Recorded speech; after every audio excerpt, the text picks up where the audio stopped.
दोस्तों साथियों नमस्कार। आप सुन रहे हैं द पाठशाला ऑनलाइन, जहां हम बात करते हैं शिक्षा की, साहित्य की और अनेक सामाजिक राजनीतिक मुद्दों की। मैं हूं सुमित नागर। आज हम बात करेंगे महान गजलकार दुष्यंत कुमार जी के बारे में।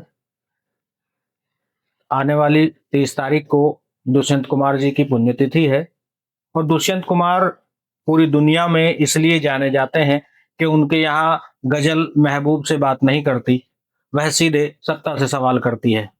और दुष्यंत कुमार पहले गजलकार हैं जिनकी गजल आम आदमी की पीड़ा को व्यक्त करती है।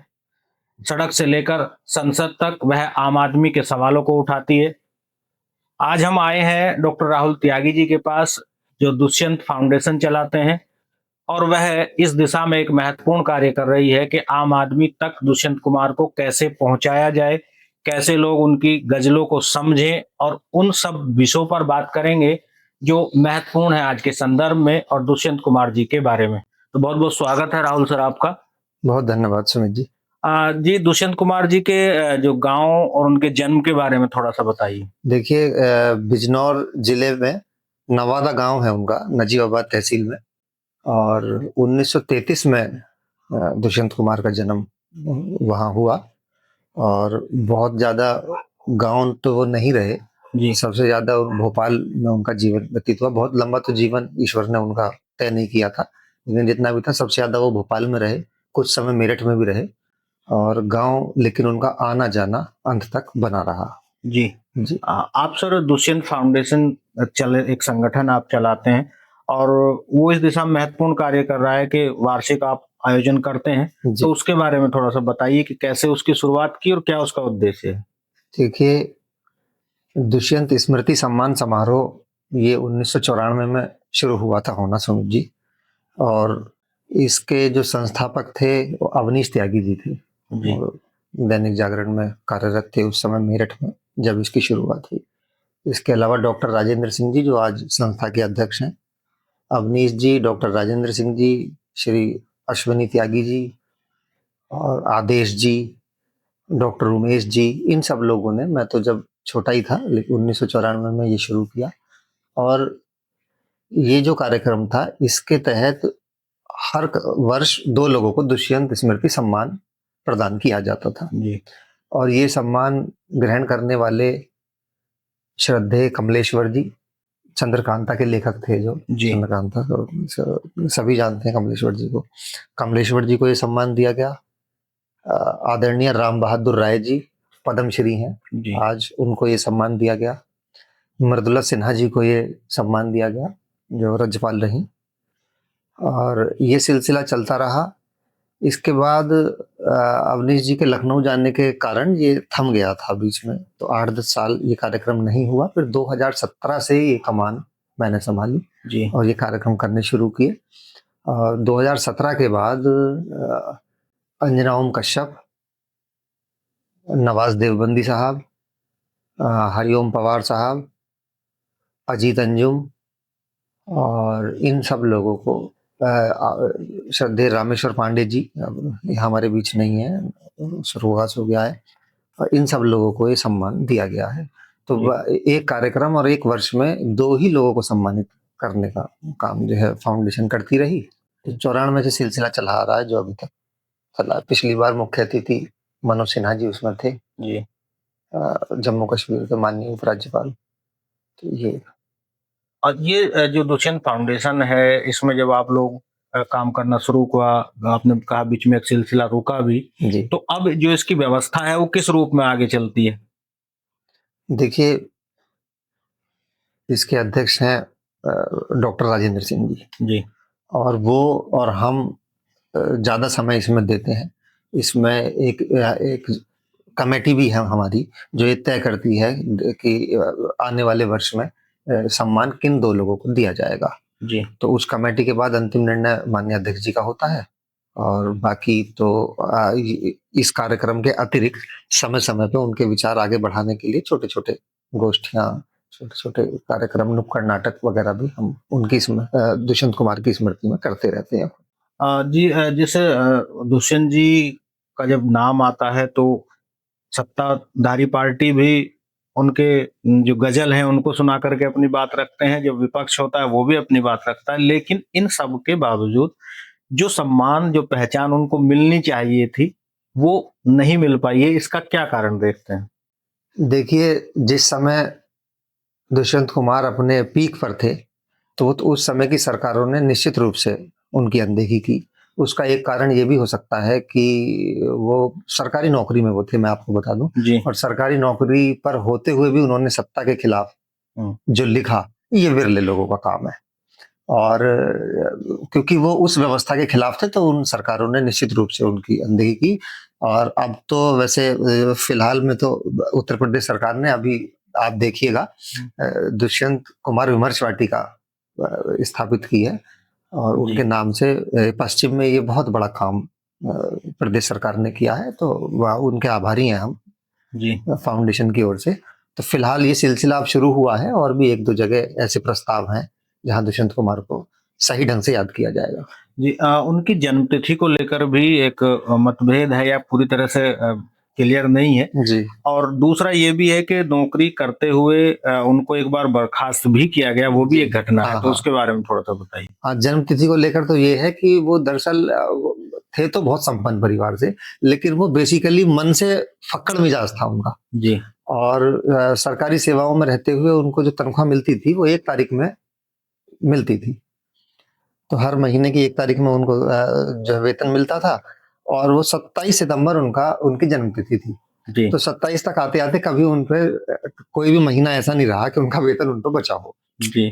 तो उन्होंने अपना जन्म दिवस 1 तारीख को मनाना, 1 सितंबर को मनाना खुद ही शुरू किया था। जी। जो आज तक उनकी जयंती के रूप में लोग 1 तारीख को उन्हें याद करते हैं। तो जी। 27 सितंबर था जन्म उनका, 27 सितंबर का था, और वो वेतन मिलने के कारण वो ठीक से वो दावत दे सके और घर में अच्छे से मना सके, इस कारण उन्होंने खुद ही 1 सितंबर को मनाना शुरू कर दिया था। जी। जी। दूसरी बार जो बर्खास्तगी की एक चर्चा रहती है। हाँ, वो निलंबित हुए थे। जी।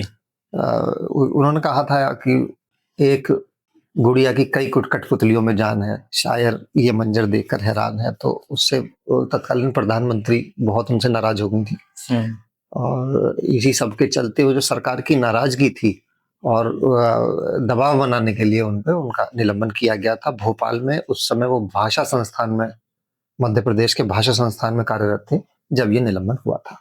जी। उनके जो पारिवारिक नजदीकियां आपसे हैं, आप जानते हैं उनके बारे में, तो उनका जो अब परिवार है उसके बारे में थोड़ा सा बताइए। उनके 2 पुत्र हैं, और हमारे बड़े भाई श्री आलोक त्यागी जी हैं, भोपाल में रहते हैं, और दूसरे सुपुत्र कर्नल अपूर्व त्यागी जी हैं, वो आगरा में हैं। और हम लगातार उनका आना जाना लगा रहता है, और दोनों हमारे बड़े भाई हैं, दोनों का आशीर्वाद हम पर रहता है कि हाँ, हमारे कार्यक्रमों में भी वो आते रहे हैं। जी। एक बार तो ये जो 2017 में जो मैं बता रहा था आपको गैप हुआ, उससे पहले जो कार्यक्रम होते थे उनमें दुष्यंत कुमार जी की धर्मपत्नी हमारी माता जी भी उसमें आई थी एक बार। जी। और दुष्यंत कुमार जी के जीवन का एक जो बड़ा कालखंड है वो भोपाल में व्यतीत हुआ, क्योंकि वहाँ वो नौकरी में थे। जी। तो अब भोपाल में उनके वहाँ जो स्मृतियां हैं वो किस तरह से संजोई हुई हैं? भोपाल में एक संग्रहालय है उनके नाम से, जहाँ उनकी दैनिक काम में आने वाली वस्तुएं, जैसे पर्स उनका वहाँ है, घड़ी है, पांडुलिपि है उनकी वहाँ पर। जी। और मुख्य रूप से मैं आपको बताऊं कि दीवार पिक्चर देखी थी दुष्यंत कुमार ने, तो बड़ी उन्हें पसंद आई थी। तो एक चिट्ठी उन्होंने अमिताभ बच्चन साहब को लिखी थी जी। उस समय उसकी प्रशंसा में, तो वो चिट्ठी भी उस संग्रहालय की शोभा बढ़ा रही है। अब ये तो मुझे जानकारी नहीं है कि वो चिट्ठी अमिताभ साहब से कैसे वापस आई और वहां रखी गई, लेकिन वहां रखी हुई है। जी। हाँ, इसके अलावा उनके गांव में भी एक संग्रहालय अभी केंद्र सरकार, मोदी सरकार बनवा रही है। जी। वो उसकी शुरुआत हो चुकी है। विधान परिषद के माननीय सदस्य हैं अश्विनी त्यागी जी, जी। तो उनके प्रयासों से वो वहां भी संग्रहालय बन रहा है। आज के संदर्भ में, या यूं कहें कि अगर आज दुष्यंत कुमार जी होते तो आज के माहौल को देखते हुए वो क्या बात कह रहे होते? देखिए, वो आम जन के कवि थे, और आम आदमी की जो समस्याएं थी या जो पीड़ा थी उसको वो व्यक्त करते थे उस समय, उस दौर में जो सरकारों का हाल था उसके चलते हुए।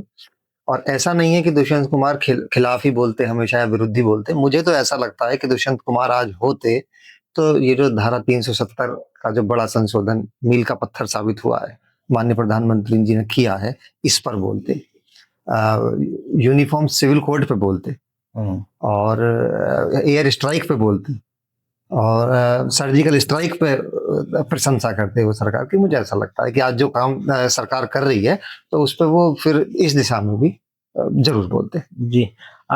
जैसे हमने जिक्र किया कि वो आज के संदर्भ में क्या क्या बोल सकते थे, आपने कहा ये हो सकता है, लेकिन जब इमरजेंसी रही तो इमरजेंसी में बोलने वाले बहुत कम साहित्यकार थे। जी दुष्यंत कुमार जी उनमें से एक थे। जी। तो क्या दुष्यंत कुमार जी को उसका भी कुछ दुष्परिणाम भोगना पड़ा?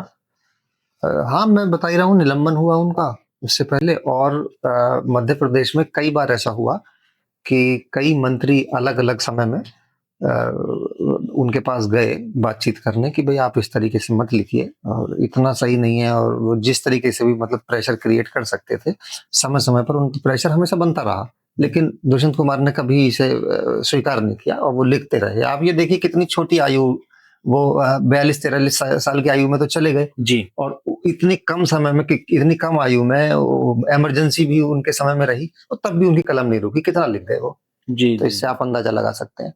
जी। हमारे साथ मौजूद हैं नीरज जी।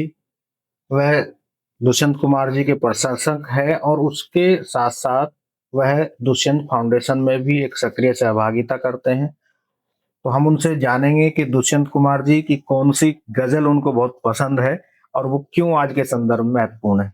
जी नीरज। धन्यवाद सुमित जी।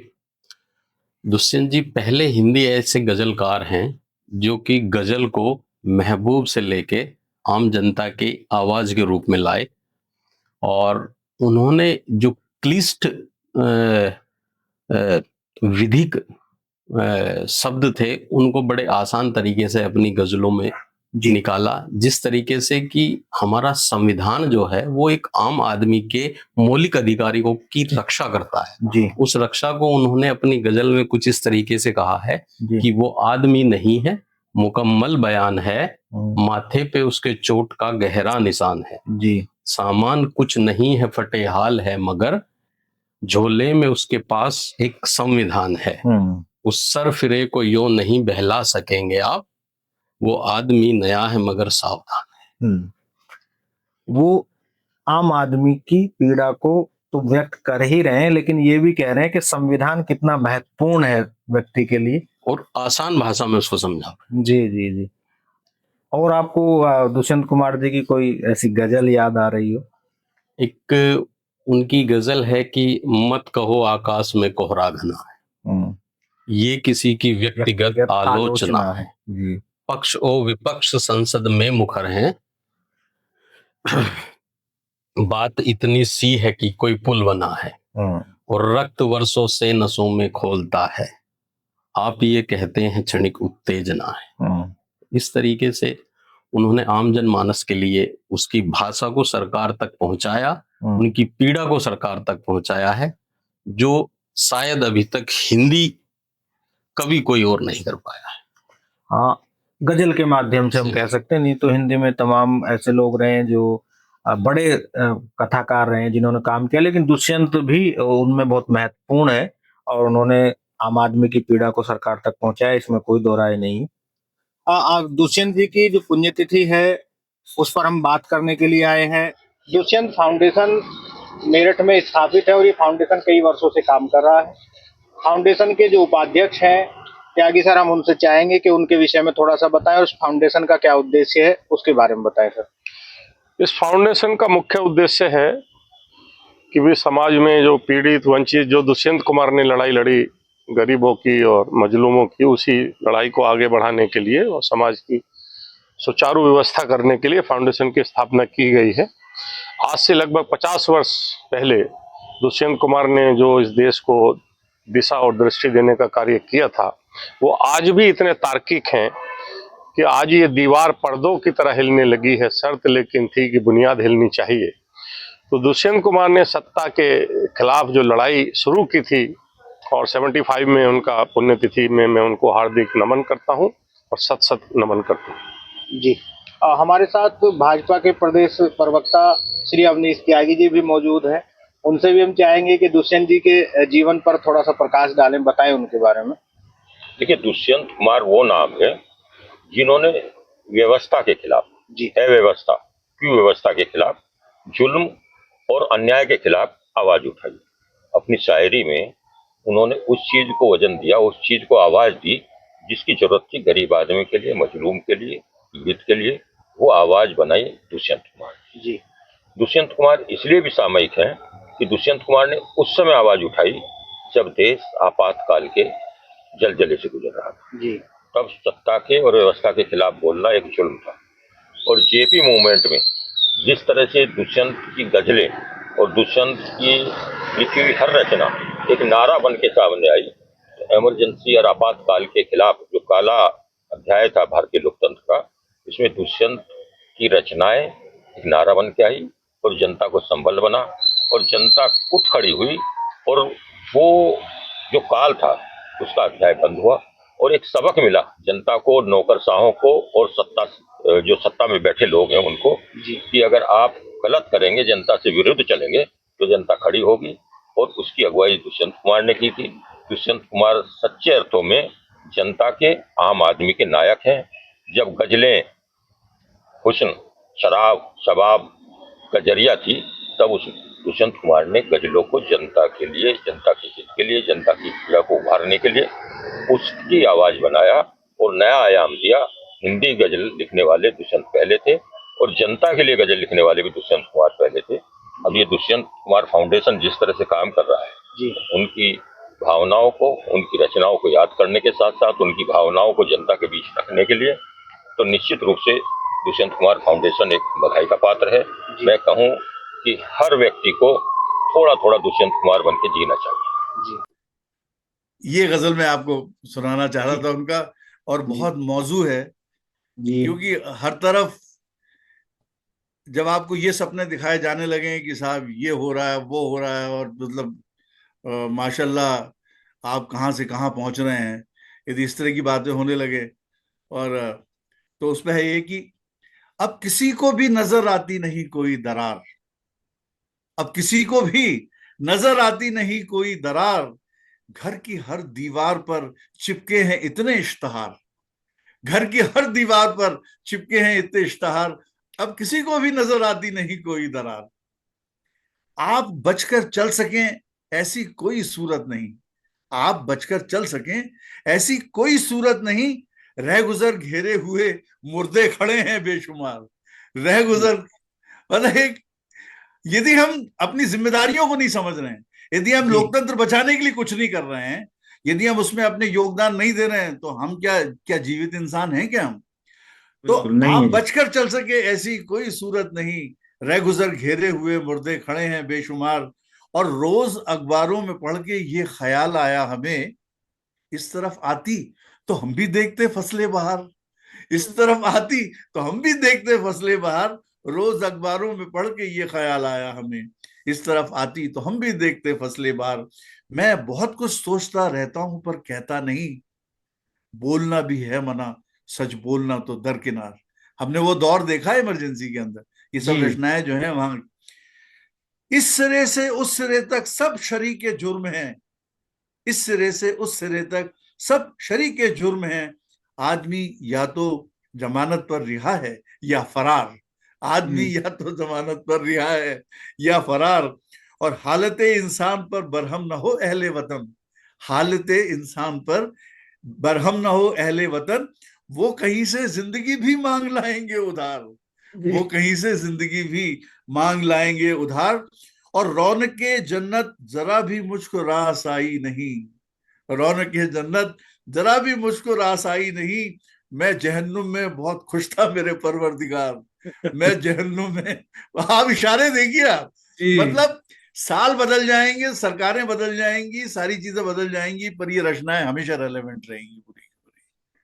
और आखिरी में है कि दस्तकों का अब किवाड़ों पर असर होगा जरूर, हर हथेली खून से तर और ज्यादा बेकरार, हर हथेली खून से तर और ज्यादा बेकरार। बहुत खूब, बहुत खूब। यही था, मुझे इसलिए मेरी बड़ी पसंदीदा गजलों में से एक है, नहीं, जिसकी चर्चा कम होती है, पर ये बहुत बहुत शानदार, बहुत बहुत बहुत सशक्त शानदार रचना है। जी।